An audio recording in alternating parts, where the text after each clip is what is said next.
Good afternoon, everyone. Happy New Year, and welcome to Fridays with Keenan's Cutting Edge, where we discuss all things edge. My name is Jenna Labor, and I will be your host as we explore the dynamic world of Don Keenan's trial philosophy, The Cutting Edge.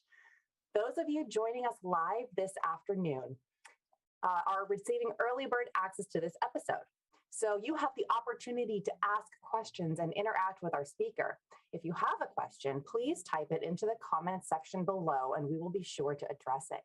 If you happen to be unable to join us live, or if you have a friend or colleague who you think needs to hear about this topic, episodes are released each week following the live broadcast. So be sure to hit that subscribe button and click the alerts icon to make sure you don't miss an episode. Today, we have Amy Miller with us. As I mentioned last week, we are opening the year with opening statements. Amy was a fellow with Papa Don for over a year, and she also authored the highly anticipated opening statement book that will be released at the end of this month. The cool thing about opening statements with the cutting edge trial theory is they are always changing. If we use the same template over and over again, the audience gets bored, right? Or maybe that template isn't relevant anymore. So why would we keep using it? I still read opening statements from firms who hire me to do focus groups that use needlessly endanger, and I just groan. You know what I'm talking about.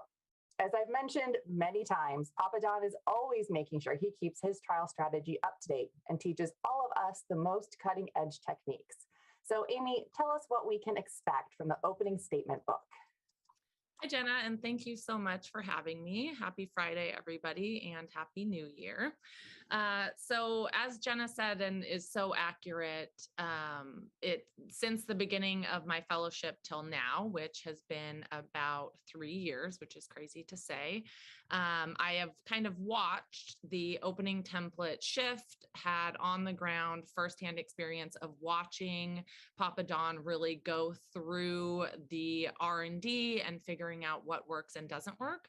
So this book, and what Jenna was talking about, is really a culmination of all of his on the ground focus grouping, tweaking it with RAs, referring attorneys that he works with at the beach, and then on his own cases, really getting a template together, getting examples together to share with all of you in formulating your opening statements. So that's kind of the broad brush overview. And what I wanted to do was after that, kind of just start from the beginning, how, as Jenna said, needlessly in danger. So where did that come from and how did we get to where we are now, and some of the examples that you all will be seeing in the book. So when I started my fellowship with Dawn down at the beach in it's 2022 now. So 2018, right? I think 2018, I went down there. And so, Keenan Law Firm operates out of Santa Rosa Beach and Atlanta, but has cases all over the country. And so one of my duties as a fellow was to help focus group cases, manage some of the aspects of all of those cases that Mr. Keenan and his team were working on. And a major focus, especially when I started, was testing out this new opening, or new for all of us, not for Mr. Keenan, but new opening template that is now what makes up the advanced opening college. But it was a really cool experience to watch him formulate, okay, what are the elements of this template going to be? How do we want to change that old, opening statement into the new one that's really what focus groups are asking for? And how it all really started was simply focus grouping one of the old opening templates and asking what's working and what's not working to focus groups. And a lot of those, changes that we're seeing in the new opening template are straight from focus groups, just saying, this is too long. Like, what does needlessly in danger mean? Isn't danger bad enough? And, how we describe damages, all of those things came, and I got to see firsthand just the focus groups giving it to us, which sounds so easy, but, watching Mr. Keenan do it week after week and focus group after focus group was really amazing to see the template that he ended up putting together. So by the end of my fellowship, fast forward about a year and a half, that's when we did, he chose me to lead the advanced opening college. And that's when we did the faculty training and really put together the new advanced opening college, which makes up pretty much the opening statement that we will be, teaching in the colleges from now on. And that makes up the book that we're going to be putting out. So it's really an awesome experience to watch those focus groups, and you can do it yourself, right? Look at the old, we have, where is it? I got it out here. The first opening statement book, right? You could easily run your own R&D and do an opening out of this book and do an opening out of the next book and really just hear the comments and the feedback from focus groups, which is really amazing. And those that listened last week, a lot of that too is coming from the statistic and the way that safety rules are presented now, and really just the attitudes of people in general after we have been suffering, through this pandemic for the last couple of years. So it's been a really awesome thing to watch. And this book that is coming out is really just a culmination of a lot of hard work on Mr. Keenan and his team's part, and all the referring attorneys that, across the country that he works with. So Jenna, any questions on that, or should I maybe dive into what the book is going to entail? Yeah, why don't you tell us more about kind of the layout of the book, what we can expect from what's going to be in there? I mean, is it going to tell us how to put it together? Or is it going to be kind of like the direct exam where we've got to go by? Let's go talk about that. Awesome.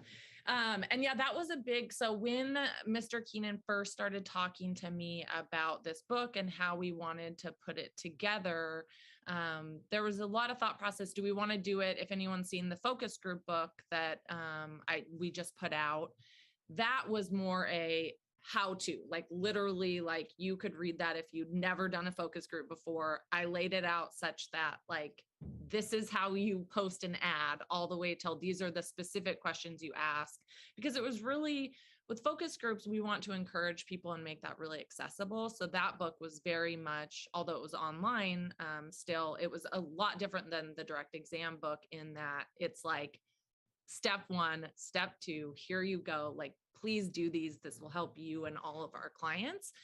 And this opening statement book is exactly like the direct exam book and very different from the focus group book. And some of the reasons being, we still need to be cognizant, right?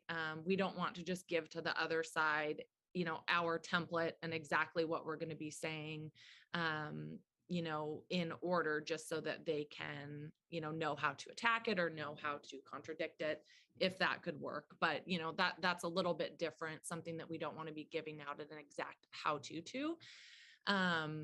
And another reason being, I was looking at the direct exam book that Mindy and Dawn put together actually the other day, putting together a direct exam. It requires a lot of critical thinking. The difference between a, step 1, step 2, and a go by with examples, you have to look at multiple examples, 1 to 10 examples, and you have to yourself really delineate, okay, what are the steps here? What are they trying to do in each of these? What is the purpose, and how does my case fit into that? So giving that to all of you and our readers is such a better way to help you critically think about your case, and also not giving away, all the secrets of the exact template we're going to be using. So with that said, the book has, let me pull it up here so I know exactly how many. I believe it is 6. I put it together. I should know the answer to this. It's 6 or 7. There are 7. So 7 opening statements. And something that was really important to Mr. Keenan was he was using we have, I don't want to say millions, but a lot, like definitely thousands of opening statements that have, been written by people that have taken the college courses or that are working directly with Mr. Keenan. And his goal with this book was, I'm only putting in there cases from the Keenan law firm. And I'm doing ones that have been tested through a jury trial, through, hundreds of focus groups. And I want these to be, as perfect as they can be opening statements. So all of the opening statements that are in the book are, as you can say, either Don Keenan written or very much Don Keenan approved. And he was involved in all of the focus groups with all of them, and really, had hands-on with each of them. So that's a better way to kind of know that you're not just getting, my random opening statement. It's Don Keenan has, done it, written it, or done the focus groups on it, or tried the case of the opening statement. So that's a really awesome thing. The book also is not going to include mini demonstratives. So it will cue in the book exactly where those demonstratives are. But the focus really is read these words, look at the structure. How can this, using critical thinking, how can you use this with your case? And really watching, like, how does it build? We start with a statistic, our purpose, we go into safety rules, like watching how it builds and seeing how to use that in your case is something, that is invaluable and can help you, see where those demonstratives need to fit in.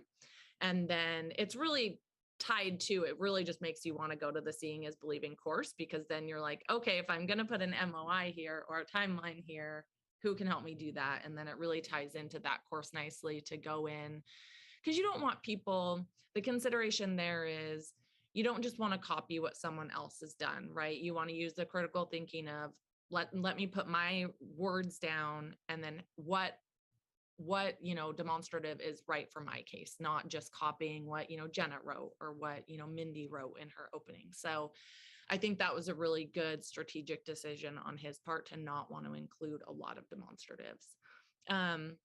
As far as cases, it's really exciting because it goes across not only the country, but also different types of cases. So the book starts out with, and I'm sure I believe a lot of people have heard about this case throughout the years from Mr. Keenan and at different seminars, but the UPS case of the woman who was killed in Las Vegas. So that is a tractor trailer case. And so you'll see that opening. There's also a nursing home case, which is really awesome, from Boston. So get that aspect of, how do we incorporate these nursing home cases, which are a huge, definitely an increasing amount of litigation in those cases as we have to navigate COVID and, what are attitudes in those realms. So it's really great to see that. And then a couple malpractice cases, one from Florida, the verdict that I'm sure a lot of people heard about from Greg Luther and Marjorie down in Florida. So that opening will be included. Also, the Chicago medical malpractice case that involves meningitis and a young baby from Chicago, that's included. And then really exciting, there's going to be a product defect / medical malpractice opening, which timing is a little tight. If the book gets delayed or that chapter is left out, it's because it had started and then was postponed. So we got to be strategic on including that and letting that out to the masses. But it's really neat to see, especially for folks that have taken the opening class, the undergraduate course, and then the advanced opening course, to then, because in the class, Mr. Keenan does a couple verbal examples. You see those in the class, but there aren't a lot of examples, right? We don't sit down and say, here's another medical malpractice opening. It's mostly helping the students write their own. So this is a great addition and really something that we're going to start incorporating into the course. We have talked about, training the instructors. It may be homework, right? You have to read at least two something. You don't have to read the whole book, but go through a couple of examples before you even come in. And it's just going to be a great teaching tool, not only to that college, but the rest of them too. So that's kind of a summary of the book, how the course is going to be integrated into this kind of new template of the book and using that as examples. And just how, listening to Mr. Keenan talk with you last week, Jenna, about the changing attitudes, and it just really neat in your practice to see a tool like this evolving, being tested, and feeling, we have trial coming up in March, and having that opening done and feeling confident that that focus groups like it and are, following along with your case and are supporting you and seeing the things that you're seeing is just like going into trial with that knowledge is invaluable, right? And we hope really to give that to everyone else too, and give them that power to, know how to start their case and hopefully win it within the first, 15 minutes. Awesome. That sounds super, super exciting. I can't wait. I'm already thinking about cases I could possibly use this on. I think I kind of know some of the template, but I'm pretty sure there's part of it that I don't even know yet. So I'm really excited about that. So Amy, you mentioned that there's like a graduate course that's going to correspond with this. So will the undergraduate course continue to teach the old template, or will the new template ever be taught in the undergraduate course? And how is that disconnect going to be reconciled?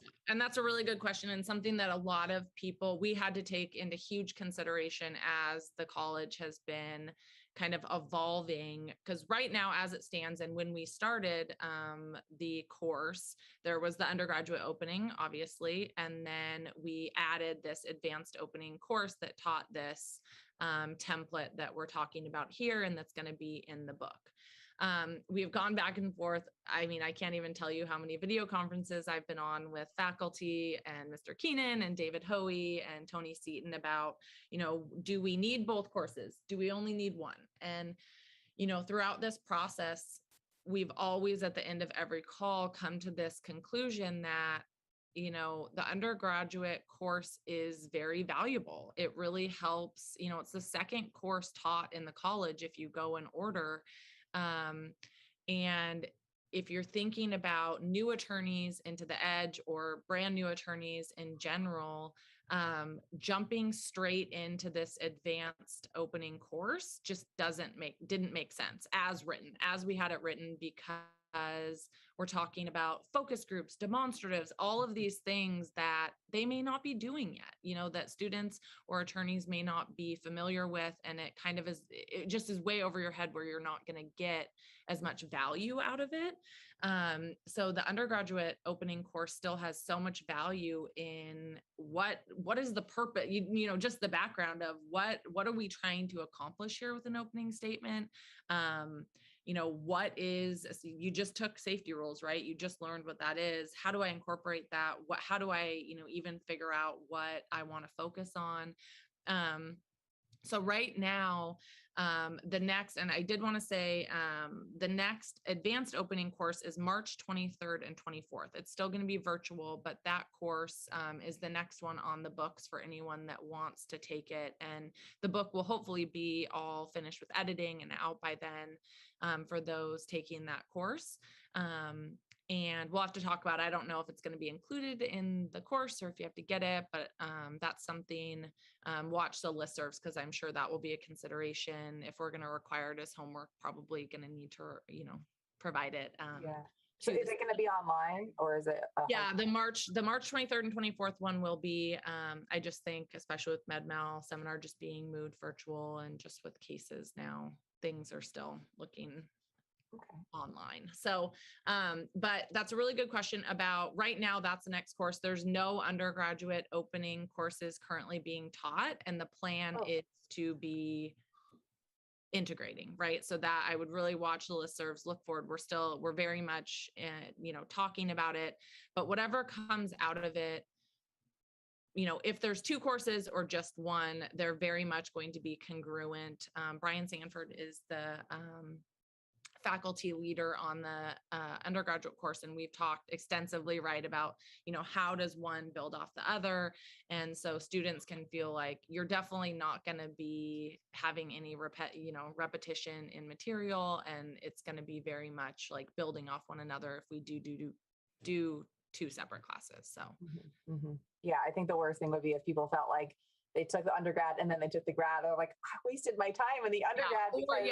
And no one, and that was one of the considerations, is continually following up with students, and no one came out and was like, we didn't like this. It's like, no, they build on each other, and it's been great, and we love taking both of them. So I think that, whatever there is, you definitely want to take both, and you have to take the undergraduate to take the advanced, but I would just stay tuned, because we're very much in the works of making sure that they're both congruent before the undergraduate continues, or if we put them together. Okay. All right. Also, so you mentioned that this is going to be a lot like that direct exam go by book where we have actual examples versus a book that tells you how to do it. So what colleges or resources can people access that will help develop those critical thinking skills that you need to understand really what's going on in these examples? Yeah. And I think, I mean, obviously the advanced opening course would be the gold standard. If you take that course, you will there's 10, sections of the advanced opening, which you will learn, right? If you take the 2-day advanced opening course, you will 1,000%. We will obviously be talking about the book and dissecting some of those examples, but it's such a great tool. You'll be able to have that in front of you, an example, watch John Keenan do an opening statement on video, be in the course, and you will absolutely be able to dissect it. So I think the gold standard would be just take the course, because you will then be able to follow so easily the template. But I think that if you had all 6 or 7 openings in front of you, it's so clear in such an easy format. I have no doubt that anybody that is participating, hopefully, would be able to really delineate, okay, these are the 10 sections. This is what I need to do. But taking the course is going to be so important because you'll find out the why, right? There's not going to be a lot of discussion in the book. There is a little discussion about causation first opening, because that's something that's included and new to be released. But other than that, you're going to have to really take the class to understand the template, or I guess copy it exactly. But what good would that really be doing you? So for those of us who've taken the undergrad opening, and I confess I have not taken the advanced opening yet, but I have a trial between now and March. Like if I were going to want to do that, would my skills that I learned from that undergrad opening that I took a couple of years ago be enough for me to kind of understand what's going on, or should there be another college that I look into? Or I mean, absolutely. I think yes. And I get emails and have had people in classes. People have great success with the undergraduate opening, right? It's not as if every case that ever used it is resulting in a defense verdict, right? It's not like it's one of those things that's evolving. And do you want to increase your success? Do you want to have something that is in line with what focus groups are saying? It's not like black or white, like you're going to fail and your whole, it's dismal. If you can't get into the class and your life is over, right? But get ready to lose, everyone. Yeah. So this is just another tool. I think one of the biggest differences, and one of the things that's taught in advanced opening and included in these examples that differ from, say the first book, are checklists. So how, and I'm sure if you've been, or anyone listening has been to any of the seminars recently, or even in the last couple of years, you've heard this concept and you've heard Mr. Keenan talk about it. That's a great, so the new, when you talk about that, it's 2 years old now, but Mr. Keenan did a new Welcome to the Edge video. I believe it's 2 parts, and it's online. He goes through in great length what checklists are, right? So that would be a great resource, because that kind of difference of the two would be checklists. And there's he talks about it, gives you examples.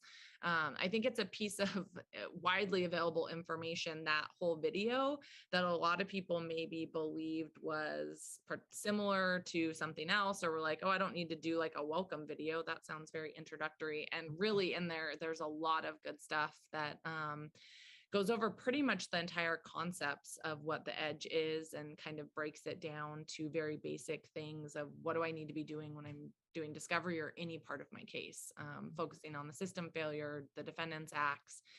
And so that would be a really good resource for someone in a bind, like with a trial before the college. Another really big difference between the advanced opening and kind of the older way to do it is this shift and focus on the system failure versus the client. While that has always been a reptilian and edge principle, you can see a big difference from before and now in really working up that system failure. We talk very little in our opening about the client. There's a very small section But most everything is talking about why this matters and what the defendant did and what they could have done to prevent this. If there was a theme word, I think of the last couple of years, foreseeability and preventability, and that's the whole game, right? And so that is, what a lot of these openings that you'll see will focus on, and everything you'll learn in the advanced opening college. All right. So is this book available to everyone? I mean, is it on Amazon? Can anybody use it, or is it just my premonition is that he will probably do it same as the others. It's going to be an ebook again, so same format as direct exam or the focus group manual. And I believe it will be, there's gatekeepers, right? I think, they're gatekeeping when you order a book and seeing who you are. So it'll be available through the Keenan Edge website, but I don't believe like online, but I don't know that. Okay. All right, cool. So we have a question / hope, I guess, from Glenn McGovern. Okay. And he's just making sure that you guys are going to have a manual for everybody who's going to be teaching the courses, that, the faculty is ready to go. And, whoever's teaching on March 23rd, I think you mentioned, is like trained, and it's just going to be super awesome. Yeah, I am.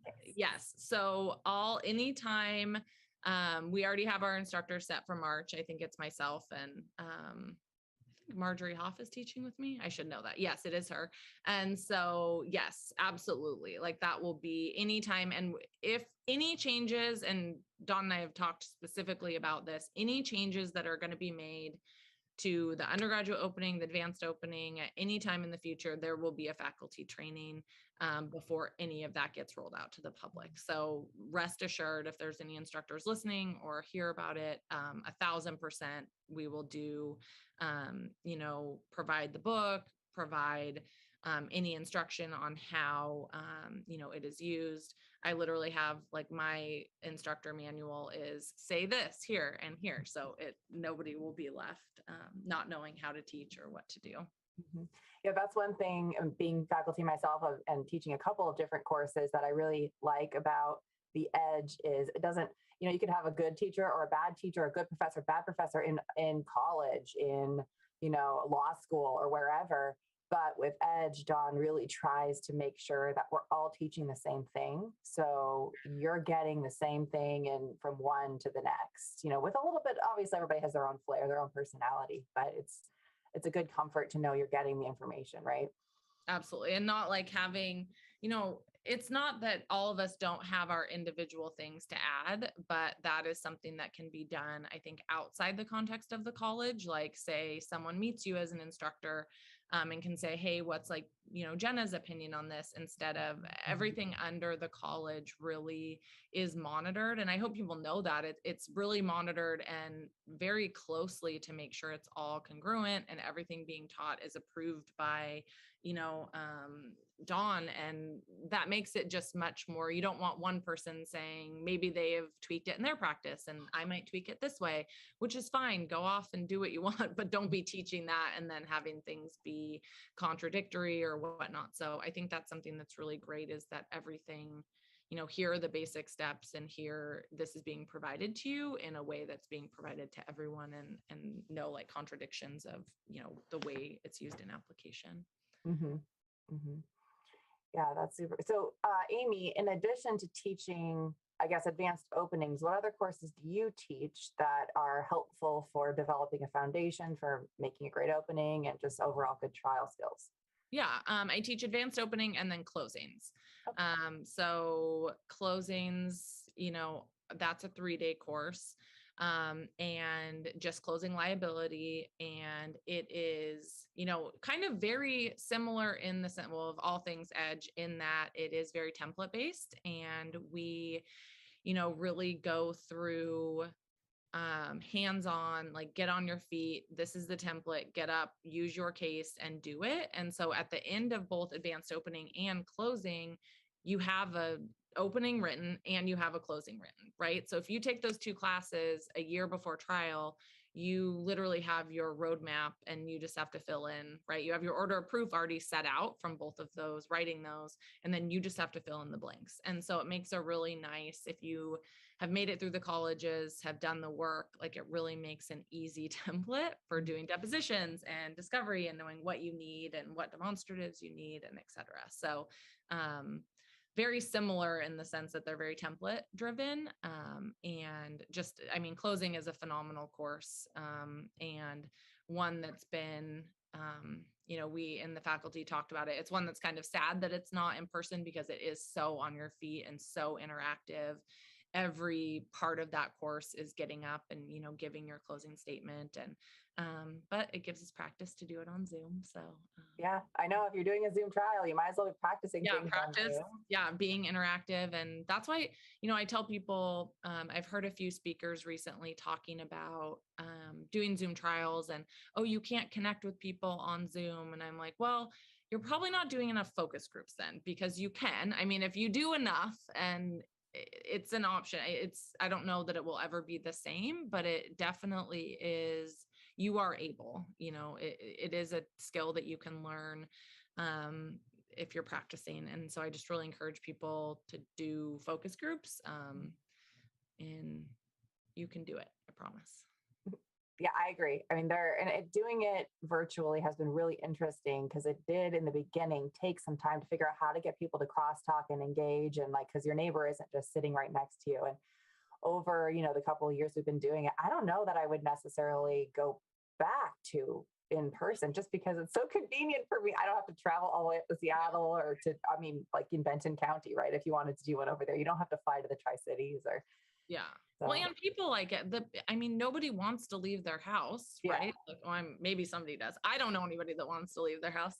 So, you get people that want to be there and want to be participating. And it also is helping, you're creating jobs, really gigs maybe in the community, but it makes me feel good too, to be providing those to people that are looking for work and want to be a part of something and have really been missing connection too. So I think that's probably been one of my greatest gifts during the pandemic, was being able to still do focus groups and connect with people. And even though doing them, for other people can get taxing at times, it's such a gift to be able to say, well, I know how people are thinking, right? I know how this whole thing has played out in the public's mind. So that's a really nice thing. Mm-hmm. For sure. So what if I have not filed my case yet, okay, or I'm like really far from trial? When should I attend the openings college? I would say, as somebody, and I'm sure everybody listening has been really close to trial and not had an opening written, and you probably wish that you would have written it when you started. Mm-hmm. I would say there's no time too soon. There was times where we, working at the Keenan law firm, we would do a narrative or say a safety focus group to intake the case. And then the next focus group might be the opening. Like, one of the next assignments for the referring attorneys is get an opening written. And how many times I heard, like, I don't have enough information. It's like, well, just use what you have. And then we get to build. Like, what, one of the questions we always ask at the end of a focus group, what more do you want to know? Right. So if you know enough, everybody knows enough from one intake call with their client to write an opening statement. It might be really short, might be 5 minutes, but you can at least say, okay, focus group participants, I've written this, I've shown you this. What more, what did you hear? What more do you want to know? Is this worth it? Not worth it? What can each side say? What are the best defense arguments they're going to come up with? And you can start anticipating that stuff. So I would say the earlier, the better. And you definitely want to do it before you do discovery, because you want to end depositions, because you have to know what your safety rules are. What are the items on your checklist, right? So, well, I know that I too fail, right? And it doesn't mean that it always gets done. That would be the gold standard, especially if you get a case that is going to be like one of your, big cases for the year or next couple of years. Really take the time, because it can take 10 minutes, right? Go to the college, get it done, 10 minutes of homework, and, you can get at least an outline done. Okay. Yeah, that's good. Because like you said, it informs your order of proof. So it's like, okay, who am I going to depose to get this information? Who am I going to talk to get that? Maybe I can talk to a witness, or, an expert or something like that. Okay, so we have another question. It kind of ties into what I just asked from Peter Levine, and he's wondering how or if the new opening template impacts what's taught in other courses. So, for example, if you go to the graduate and you get this new template, is you gonna have to take all the courses again, or? That's a really good question. So I think that the seeing is believing course, and all positive. I don't think that the we call it I hate saying the newer template because it's not new anymore, but the current like advanced opening template really works well with seeing is believing, because a lot of the demonstratives that we talk about using in opening are taught how to in the seeing is believing course. Closing, if you've seen Dawn give a closing or watched him at seminars do one or attended the course, the closing still mirrors very closely a lot of the order of the advanced opening template, so that nothing is contradictory or changes. And let me think, what are other, nothing, it really just, all of the courses just mirror, the order of proof, depositions, what do you want to get in your depositions? How do you get the items on your checklist and safety rules? So all of the courses really just complement and mirror the elements in the opening template. Nothing being taught in the college is contradictory. And that's a huge like priority, I know, for Hoey and Tony, and for Mr. Keenan. Like, that's been every discussion we have. It's like we have to make sure that everything being taught is congruent and melds together. And so I know that that is the case with all of the courses being taught. Okay, so we could still go to that graduate openings course and not feel like our world's going to be turned upside down. No, not at all. It's only an addition, nothing's being like, only wording, right? Like you said, there's certain words that we don't use anymore, but nothing is like, don't do this, right? It's all an addition and a refining and what people want, what the jurors are asking for, comparatively to like a switch up, if that makes sense. Sure. Okay. All right. So everybody who's listening, Amy does have a deposition at 1. So we're being mindful of time here. So if you have questions, please get them in so that she can answer them within the next few minutes, so that we can let her go just a bit early today. So I'm trying to think.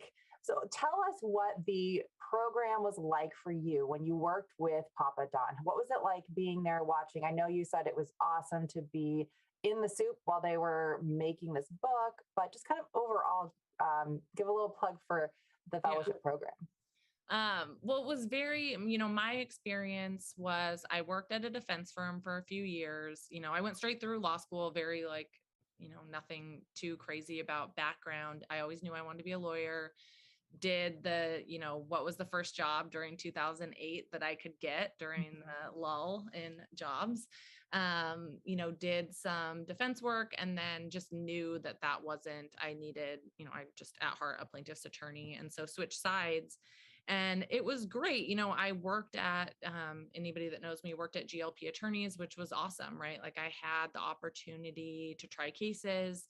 I had the opportunity to have autonomy over my own cases, and just like a huge network within that firm of support. And, the firm started working with Don. I think one of the attorneys had a referred case with him. And so really started employing the EDGE principles. I didn't even subscribe, didn't have any idea who Don Keenan was prepping for a DEP one day and had one of his blogs. You know how you just like randomly pull stuff off the internet and are like, I'm going to prep with this blog. And it was about like deposing IME doctors. And at the top of it, it said, fellowship, come down and live in Florida for very little money and for a year and learn from me. And I don't know if people believe in like fate or whatnot, but I remember reading that and being like, I'm going to do that. And I was like, I don't know. I was like, I don't know why, but I just know that I'm going to do this. And so it happened. I applied and got it and whatnot. And it was hard. Like I would be lying if I said it wasn't very difficult, because it's, you are working all the time. Don has committed his life to his job and his purpose, and he works all of the time. And it is evident in, the growth of the college.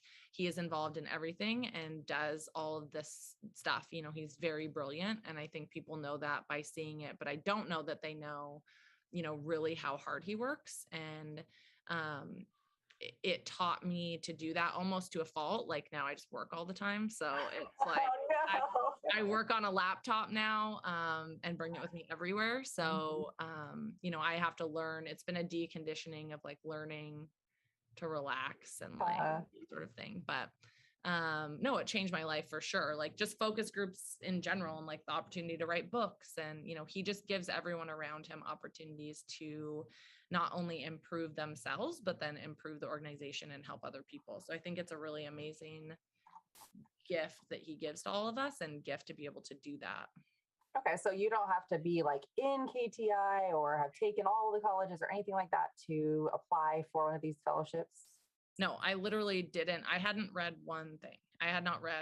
I spent my first couple months, Mindy probably wanted to kill me. I didn't even know, like I spent my first couple of months like reading the Edge blogs. All right.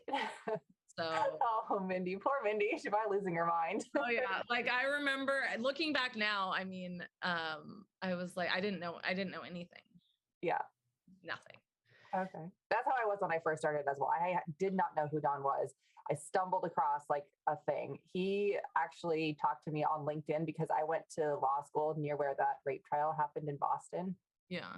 Complete fluke. So, I mean, see, anybody who's listening, you can get involved. You don't have to be intimidated. You don't have to jump in and do all of the colleges right away. You will want to, once you get started, you will want to do them all, but just, get started, just do one little thing. Francis Murphy just wants to confirm, will the book be available at the end of January? I know that's the plan, but yeah, I have to finish it and somebody else has to read it and edit it. But yeah, that's my deadline.